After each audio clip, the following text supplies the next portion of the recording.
जय हिंद प्यारे साथियों। मैं आर के स्वामी आप सभी का स्वामी क्लासेस फाजिलका में स्वागत करता हूं। साथियों, आज की जो क्लास है मिश्रित प्रश्नमाला सीरीज की 22वीं क्लास रहेगी और आज की इस क्लास में हम हिंदी साहित्य और व्याकरण से संबंधित बहुत ही महत्वपूर्ण प्रश्नों का अध्ययन करेंगे जो कि अक्सर परीक्षा में पूछे ही जाते हैं। साथियों, आज की जो क्लास है उन सभी प्रतियोगी परीक्षाओं के लिए बहुत ही महत्वपूर्ण होने वाली है जिन परीक्षाओं में हिंदी साहित्य और व्याकरण से प्रश्न पूछे जाते हैं। इसलिए वीडियो के अंत तक जुड़े रहें, वीडियो को लाइक और शेयर अवश्य करें। अगर आप हमारे YouTube चैनल पर नए हो तो चैनल को सब्सक्राइब करें, बेल आइकन को अवश्य दबाएं ताकि आप तक नई क्लास का नोटिफिकेशन पहुंच सके। वीडियो से संबंधित PDF प्राप्त करने के लिए आप हमारे टेलीग्राम चैनल को ज्वाइन करें जहां पर आपको सभी वीडियो से संबंधित PDF प्राप्त हो जाएगी। तो शुरू करते हैं आज की क्लास। देखते हैं पहला क्वेश्चन। क्वेश्चन नंबर 1, लड़ाई नाटक किसका है? ए विकल्प में है मोहन राकेश जी, बी विकल्प में है सर्वेश्वर दयाल सक्सेना जी, सी विकल्प में है अज्ञा जी और डी विकल्प में है रांगे राघव जी। क्या उत्तर सही होना चाहिए? सभी साथी उत्तर देंगे। क्वेश्चन नंबर 1 का उत्तर जो साथी बी विकल्प को चुन रहे हैं बिल्कुल सही है, यानी कि यह नाटक सर्वेश्वर दयाल सक्सेना जी का माना जाता है। आगे देखते हैं next question. Question number 2, Kabbe और काला पानी रचना किसकी है? ए विकल्प में है नागार्जुन जी, बी विकल्प में है उपेंद्र नाथ अस्क जी, सी विकल्प में है निर्मल वर्मा जी और डी विकल्प में है यशपाल जी। क्या उत्तर सही होना चाहिए? एक बार सभी साथी वीडियो को लाइक और शेयर कर दें। क्वेश्चन नंबर 2 का उत्तर जो साथी सी विकल्प को चुन रहे हैं बिल्कुल सही है, यानी कि कब्बे और काला पानी रचना निर्मल वर्मा जी की मानी जाती है। आगे देखते हैं नेक्स्ट क्वेश्चन। क्वेश्चन नंबर 3, रमणीयार्थ प्रतिपादक शब्द काव्यम यह कथन किसका है?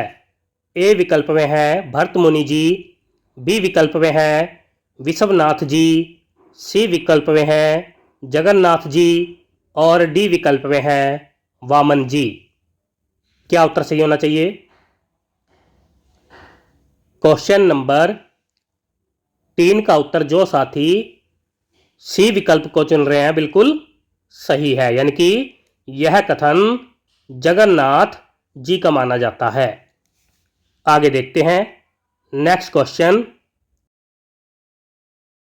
क्वेश्चन नंबर 4, निम्नलिखित में से कौन बावरी पंथ से संबंधित नहीं है? ए विकल्प में है बुल्ला साहिब जी, बी विकल्प में है बुलाल साहिब जी, सी विकल्प में है पलटू साहिब जी और डी विकल्प में है सत साहिब जी। क्या उत्तर सही होना चाहिए? क्वेश्चन नंबर 4 का उत्तर जो साथी डी विकल्प को चुन रहे हैं बिल्कुल सही है, यानी कि सत साहिब जी बावरी पथ से संबंधित नहीं है। आगे देखते हैं नेक्स्ट क्वेश्चन। क्वेश्चन नंबर 5, सबंगी रचना किसकी है? ए विकल्प में है रज्जब जी, बी विकल्प में है सुंदरदास जी, सी विकल्प में है नाभादास जी और डी विकल्प में है नंददास जी। क्या उत्तर सही होना चाहिए? क्वेश्चन नंबर 5 का उत्तर जो साथी ए विकल्प को चुन रहे हैं बिल्कुल सही है, यानी कि यह रचना रज्जब जी की मानी जाती है। आगे देखते हैं नेक्स्ट क्वेश्चन। क्वेश्चन नंबर 6 शेष स्मृतियाँ सस्मरण किसका है? ए विकल्प में है रांगे राघव जी, बी विकल्प में है रघुवीर सिंह जी, सी विकल्प में है कृष्णा सोबती जी और डी विकल्प में है दिनकर जी। क्या उत्तर सही होना चाहिए? क्वेश्चन नंबर 6 का उत्तर जो साथी बी विकल्प को चुन रहे हैं बिल्कुल सही है, यानी कि यह रचना रघुवीर सिंह जी की मानी जाती है। आगे देखते हैं नेक्स्ट क्वेश्चन। क्वेश्चन नंबर 7 झांकियां निकलती है ढोंग अविश्वास की, बदबू आती है मरी हुई बात की। यह पंक्तियां किसकी है?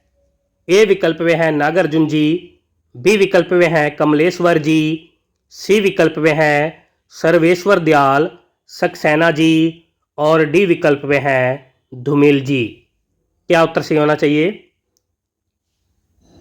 क्वेश्चन नंबर 7 का उत्तर जो साथी सी विकल्प को चुन रहे हैं बिल्कुल सही है, यानी कि यह पंक्तियां सर्वेश्वर दयाल सक्सेना जी की मानी जाती है। आगे देखते हैं next question. Question number 8 Hindi समाचार पत्रों का काल क्रमानुसार सही अनुक्रम कौन सा है? नीचे 4 विकल्प दिए गए हैं, सभी साथी सही विकल्प का चयन करेंगे। हिंदी समाचार पत्रों का काल क्रमानुसार सही अनुक्रम बताना है। सभी साथी बड़े ही ध्यान से उत्तर देंगे।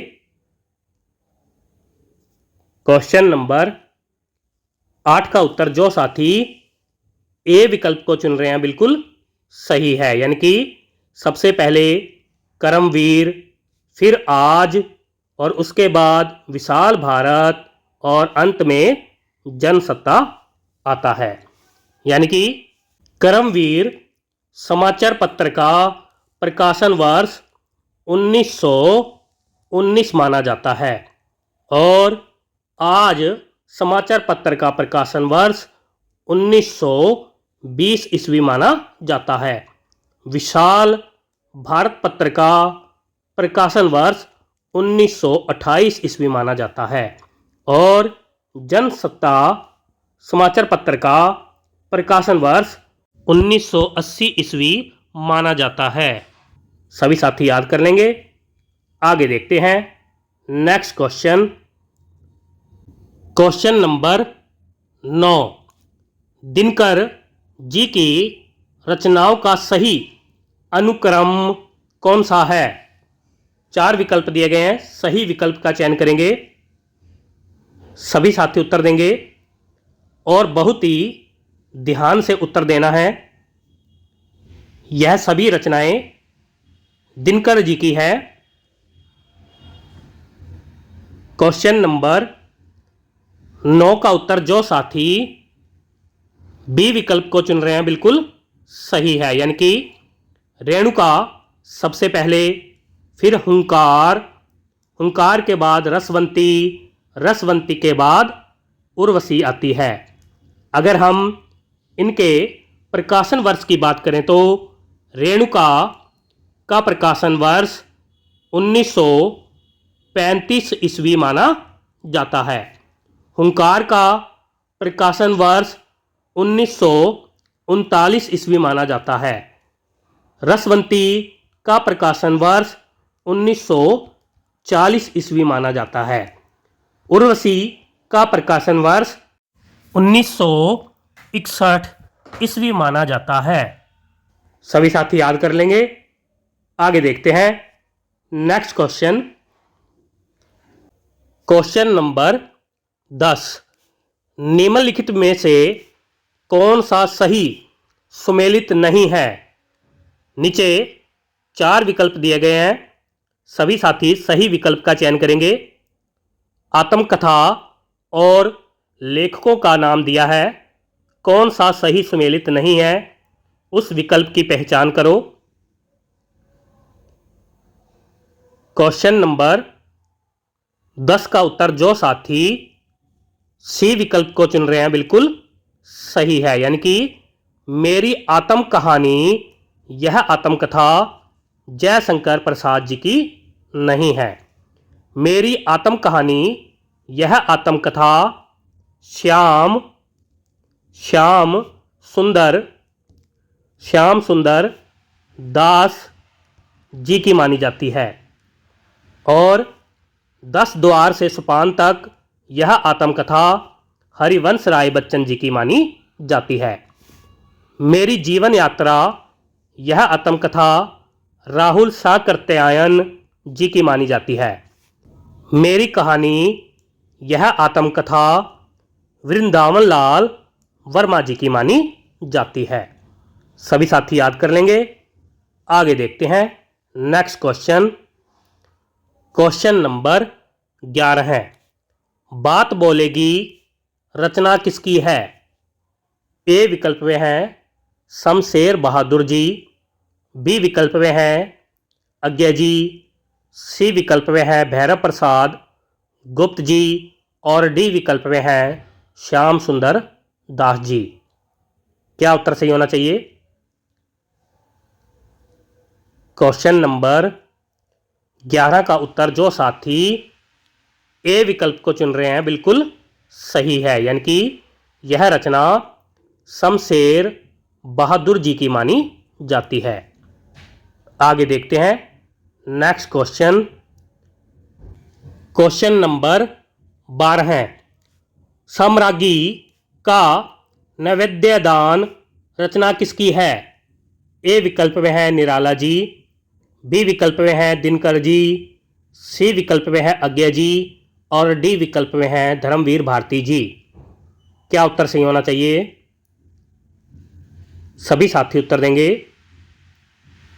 क्वेश्चन नंबर 12 का उत्तर जो साथी सी विकल्प को चुन रहे हैं बिल्कुल सही है, यानी कि यह रचना अज्ञा जी की मानी जाती है। आगे देखते हैं नेक्स्ट क्वेश्चन। क्वेश्चन नंबर 13 है, यमुना के प्रति रचना किसकी है? ए विकल्प में है जगदीश गुप्त जी, बी विकल्प में है केदारनाथ अग्रवाल जी, सी विकल्प में है रांगे राघव जी और डी विकल्प में है केदारनाथ सिंह जी। क्या उत्तर सही होना चाहिए? यमुना के प्रति रचना किसकी है? क्वेश्चन नंबर 13 का उत्तर जो साथी बी विकल्प को चुन रहे हैं बिल्कुल सही है, यानी कि यह रचना केदारनाथ अग्रवाल जी की मानी जाती है। आगे देखते हैं नेक्स्ट क्वेश्चन। क्वेश्चन नंबर 14 है, अकाल में सारस रचना किसकी है? ए विकल्प में है राधाचरण गोस्वामी जी, बी विकल्प में है केदारनाथ सिंह जी, सी विकल्प में है निर्मल वर्मा जी और डी विकल्प में है प्रताप नारायण मिश्र जी। क्या उत्तर सही होना चाहिए? सभी साथी उत्तर देंगे। क्वेश्चन नंबर 14 का उत्तर जो साथी बी विकल्प को चुन रहे हैं बिल्कुल सही है, यानी कि यह रचना केदारनाथ सिंह जी की मानी जाती है। आगे देखते हैं नेक्स्ट क्वेश्चन। क्वेश्चन नंबर 15 है, मित्रों मरजानी रचना किसकी है? ए विकल्प में है कृष्णा सोपती जी, बी विकल्प में है राम कुमार वर्मा जी, सी विकल्प में है नामवर सिंह जी और डी विकल्प में है ममता कालिया जी। क्या उत्तर सही होना चाहिए? क्वेश्चन नंबर 15 का उत्तर जो साथी ए विकल्प को चुन रहे हैं बिल्कुल सही है, यानी कि यह रचना कृष्णा सोपती जी की मानी जाती है। आगे देखते हैं नेक्स्ट क्वेश्चन। क्वेश्चन नंबर 16 है। रस गंगाधर रचना किसकी है? ए विकल्प में है विषमनाथ जी, बी विकल्प में है जगन्नाथ जी, सी विकल्प में है मम्मट जी और डी विकल्प में है भरतमुनि जी। क्या उत्तर सही होना चाहिए? क्वेश्चन नंबर 16 का उत्तर जो साथी बी विकल्प को चुन रहे हैं बिल्कुल सही है, यानी कि यह रचना जगन्नाथ जी की मानी जाती है। आगे देखते हैं नेक्स्ट क्वेश्चन। क्वेश्चन नंबर 17 है। साहित्य दर्पण रचना किसकी है? ए विकल्प में है कुंतक जी, बी विकल्प में है अमृत राय जी, सी विकल्प में है मम्मट जी और डी विकल्प में है विश्वनाथ जी। क्या उत्तर सही होना चाहिए? बहुत ही महत्वपूर्ण क्वेश्चन है, सभी साथी उत्तर देंगे। क्वेश्चन नंबर 17 का उत्तर जो साथी डी विकल्प को चुन रहे हैं बिल्कुल सही है, यानी कि यह रचना विश्वनाथ जी की मानी जाती है। आगे देखते हैं नेक्स्ट क्वेश्चन। क्वेश्चन नंबर 18 है। काव्य प्रकाश रचना किसकी है? ए विकल्प में है रघुवीर सहाय जी, बी विकल्प में है मम्मट जी, सी विकल्प में है कुंतक जी और डी विकल्प में है जगन्नाथ जी। क्या उत्तर सही होना चाहिए? क्वेश्चन नंबर 18 का उत्तर जो साथी बी विकल्प को चुन रहे हैं बिल्कुल सही है, यानी कि यह रचना मम्मट जी की मानी जाती है। आगे देखते हैं नेक्स्ट क्वेश्चन। Question number 19। राष्ट्रगीत में भला कौन यह भारत भाग्य विधाता है, यह पंक्ति किस कवि की है? ए विकल्प में है रघुवीर सहाय जी, बी विकल्प में है रांगे राघव जी, सी विकल्प में है नागार्जुन जी और डी विकल्प में है केदारनाथ अग्रवाल जी। क्या उत्तर सही होना चाहिए? क्वेश्चन नंबर 19 का उत्तर जो साथी ए विकल्प को चुन रहे हैं बिल्कुल सही है, यानी कि यह पंक्ति रघुवीर सहाय जी की मानी जाती है। आगे देखते हैं नेक्स्ट क्वेश्चन। Question number 20। अब मैं कवि नहीं रहा, काला झंडा हूँ, यह पंक्ति किस कवि की है? ए विकल्प में है गिरजा कुमार माथुर जी, बी विकल्प में है राम वृक्ष बेनीपुरी जी, सी विकल्प में है अमृत राय जी और डी विकल्प में है सर्वेश्वर दयाल सक्सेना जी। क्या उत्तर सही होना चाहिए? क्वेश्चन नंबर 20 का उत्तर जो साथी डी विकल्प को चुन रहे हैं बिल्कुल सही है, यानी कि यह पंक्ति सर्वेश्वर दयाल सक्सेना जी की मानी जाती है। आगे देखते हैं next question. Question number 21। Devanagari लिपि का सर्वप्रथम प्रयोग किस राज्य में हुआ माना जाता है? ए विकल्प में है दिल्ली, बी विकल्प में है बिहार, सी विकल्प में है गुजरात और डी विकल्प में है राजस्थान। क्या उत्तर सही होना चाहिए? क्वेश्चन नंबर 21 का उत्तर जो साथी सी विकल्प को चुन रहे हैं बिल्कुल सही है, यानी कि गुजरात राज्य में देवनागरी लिपि का सर्वप्रथम प्रयोग हुआ माना जाता है। आगे देखते हैं next question. Question number 22। Fort William college के किस शिक्षक के माध्यम से हिंदी भाषा की पाठ्य पुस्तकों का प्रकाशन आरंभ हुआ? ए विकल्प में है जॉर्ज ग्रियर्सन जी, बी विकल्प में है गिलक्राइस्ट जी, सी विकल्प में है लॉर्ड मेकाले जी और डी विकल्प में है उपर्युक्त सभी। क्या उत्तर सही होना चाहिए? सभी साथी उत्तर देंगे। क्वेश्चन नंबर 22 का उत्तर जो साथी बी विकल्प को चुन रहे हैं बिल्कुल सही है, यानी कि गिलक्राइस्ट जी के माध्यम से हिंदी भाषा की पाठ्य पुस्तकों का प्रकाशन आरंभ हुआ। आगे देखते हैं नेक्स्ट क्वेश्चन। क्वेश्चन नंबर 23, निम्नलिखित में से कौन सी तालव्य ध्वनि है?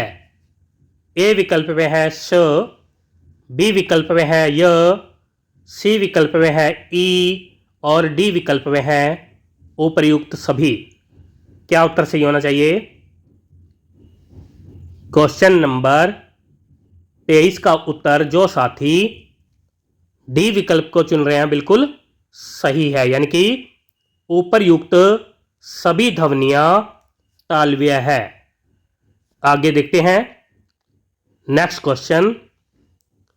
क्वेश्चन नंबर 24, निम्नलिखित में से कौन सा शब्द वर्तनी की दृष्टि से शुद्ध है? नीचे 4 विकल्प दिए गए हैं। अंजलि शब्द की सही वर्तनी का चयन करना है। क्या उत्तर सही होना चाहिए? ए, बी, सी या फिर डी? क्वेश्चन नंबर 24 का उत्तर जो साथी ए विकल्प को चुन रहे हैं बिल्कुल सही है, यानी कि अंजलि शब्द की सही वर्तनी ए विकल्प में है। आगे देखते हैं नेक्स्ट क्वेश्चन। क्वेश्चन नंबर 25, धनवा, तोमर, विसिख, ईशु और सायक किसके पर्यायवाची शब्द हैं? ए विकल्प में है नर, बी विकल्प में है बाण, सी विकल्प में है तलवार और डी विकल्प में है हाथ। क्या उत्तर सही होना चाहिए? सभी साथी उत्तर देंगे। क्वेश्चन नंबर 25 का उत्तर जो साथी बी विकल्प को चुन रहे हैं वो बिल्कुल सही है, यानी कि यह सभी शब्द बाण के पर्यायवाची माने जाते हैं। आगे देखते हैं नेक्स्ट क्वेश्चन। क्वेश्चन नंबर 26, नंदन, वत्स और सुत किसके पर्यायवाची शब्द हैं? ए विकल्प में है वन, बी विकल्प में है औरत, सी विकल्प में है पुत्र और डी विकल्प में है नाव। क्या उत्तर सही होना चाहिए? क्वेश्चन नंबर 26 का उत्तर जो साथी सी विकल्प को चुन रहे हैं बिल्कुल सही है, यानी कि यह सभी शब्द पुत्र के पर्यायवाची माने जाते हैं। आगे देखते हैं next question. Question number 27, triphala शब्द में कौन सा समास है? ए विकल्प में है द्विगु समास, बी विकल्प में है अव्ययी भाव समास, सी विकल्प में है द्वंद्व समास और डी विकल्प में है कर्मधारय समास। क्या उत्तर सही होना चाहिए? सभी साथी उत्तर देंगे।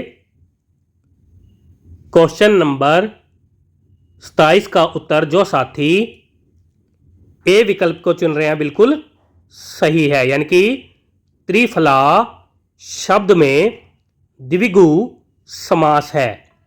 द्विगु समास की अगर हम बात करें तो द्विगु समास में प्रथम पद संख्यावाची होता है। आगे देखते हैं नेक्स्ट क्वेश्चन। क्वेश्चन नंबर 28, सदाचार शब्द का कौन सा विलोम शब्द है? ए विकल्प में है कदाचार, बी विकल्प में है अचार, सी विकल्प में है अनाचार और डी विकल्प में है समाचार। क्या उत्तर सही होना चाहिए?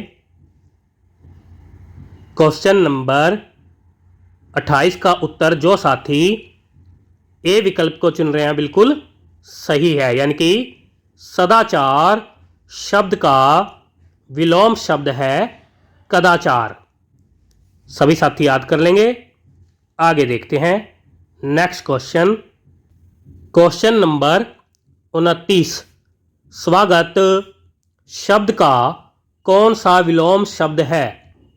ए विकल्प में है अनागत, बी विकल्प में है आगत, सी विकल्प में है तिरस्कार और डी विकल्प में है पुरस्कार। क्या उत्तर सही होना चाहिए? सभी साथी उत्तर देंगे। क्वेश्चन नंबर 29 का उत्तर जो साथी सी विकल्प को चुन रहे हैं बिल्कुल सही है, यानी कि स्वागत शब्द का विलोम शब्द है तिरस्कार। सभी साथी याद कर लेंगे। आगे देखते हैं नेक्स्ट क्वेश्चन। क्वेश्चन नंबर 30, कलई खुलना मुहावरे का सही अर्थ क्या है? ए विकल्प में है भाग जाना, बी विकल्प में है भेद प्रकट होना, सी विकल्प में है बड़ा काम होना और डी विकल्प में है विरक्त होना। क्या उत्तर सही होना चाहिए? कलई खुलना मुहावरे का सही अर्थ बताना है। क्वेश्चन नंबर 30 का उत्तर जो साथी बी विकल्प को चुन रहे हैं बिल्कुल सही है, यानी कि कलई खुलना मुहावरे का सही अर्थ है भेद प्रकट होना। सभी साथी याद कर लेंगे। प्यारे साथियों, ये थे आज के बेहतरीन 30 क्वेश्चन जो कि अक्सर परीक्षा में पूछे ही जाते हैं। आशा करता हूँ आज की इस क्लास में आपको बहुत कुछ नया सीखने को मिला होगा। इसी प्रकार से निरंतर अध्ययन करने के लिए चैनल को सब्सक्राइब करें, बेल आइकन को अवश्य दबाएं ताकि आप तक नई क्लास का नोटिफिकेशन पहुंच सके। वीडियो को लाइक और शेयर अवश्य करें। अगर आपने हमारी अभी तक पहली वाली क्लासें नहीं देखी है तो आप प्ले लिस्ट में जाकर उन क्लासों को अवश्य देखें और हिंदी की बेहतर तैयारी करें। तो मिलते हैं अगली क्लास में कल रात 8 बजे। तब तक के लिए जय हिंद।